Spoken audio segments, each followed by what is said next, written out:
యేసుక్రీస్తు నిర్దోషని తెలిసిన ఆయనకి శిక్ష వేయమని చెప్తారు.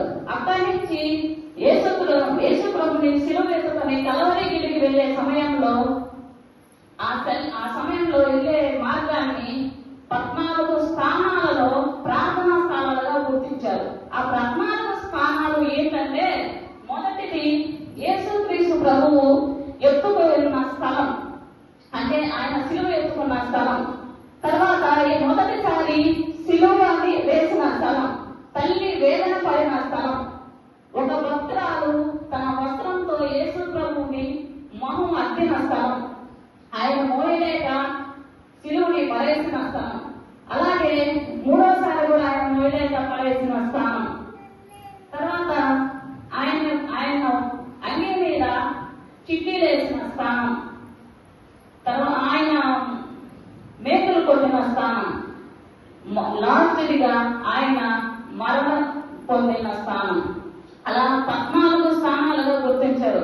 చివరిగా యేసుక్రీస్తు మరణించే సమయంలో క్షమించమని తండ్రిని వేడుకుంటారు. ఆ రోజు ఆయన ప్రార్థన చేయకుంటుంటే ఈ రోజు మనకు రక్షణ లభించేది కాదు. ఆయన సహనంతో కాక కోపంతో ప్రవర్తించి ఉంటే ఈ రోజు మనము ఇక్కడ ఉండేవాళ్ళం కాదు.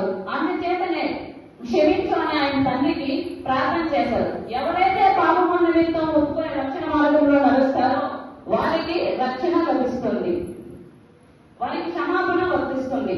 ఈ రోజు మనం బతుకున్నామంటే ఆ రోజు మన కొరకు ప్రార్థన చేశాడు కాబట్టి మనం ఇప్పుడు బతుకున్నాం. ఆయన అంత వేదంలో ఉండి కూడా, ఆయన మరణ మంచులో ఉండి కూడా, ఆయనకి తలకి ముళ్ళ కిరీటం పెట్టుకున్న, కాళ్ళకి చేతికి మేకులు కొట్టిన, తప్పలో బలపడి పొడిపించుకున్న,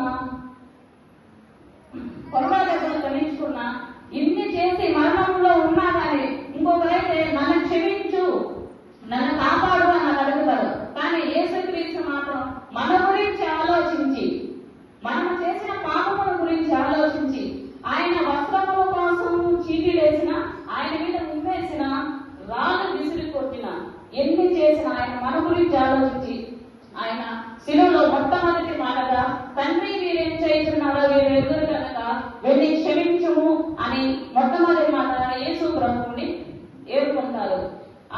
ఆయన అలాగా అనుకోకుండా ఉండుంటే, మన గురించి ఆలోచించుకుని ఉండుంటే ఈ రోజు మనం ఉండేవాళ్ళం కాదు.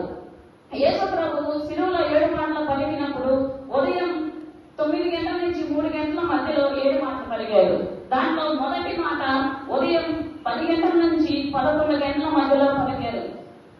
కానీ మనం మాత్రం యేసుక్రీస్తు అనుసరించే వాళ్ళగా ఉండి ఆయన ఎదురా ఎలాగ ఆయన శిష్యులు క్షమించే హృదయం కలిగి ఉన్నారో మనం కూడా క్షమించే హృదయం కలిగి ఉండాలని ప్రతి ఒక్కరిని కోరుకుంటున్నాం. ప్రార్థనతో ఆయన అడుగుతున్నారు తన తండ్రిని. తండ్రి అంటే ప్రేమ, ప్రార్థన, క్షమాపణ. దీంట్లో ఈ 3 కనబడుతున్నాయి. ప్రార్థన అంటే ఆత్మను శుద్ధి చేసుకోండి. ఆయన ప్రార్థనతో ఆయన ఆత్మను శుద్ధి చేసుకుంటున్నారు. క్షమాపణ అనేది సమన్వాన్ని శుద్ధి చేసుకోండి.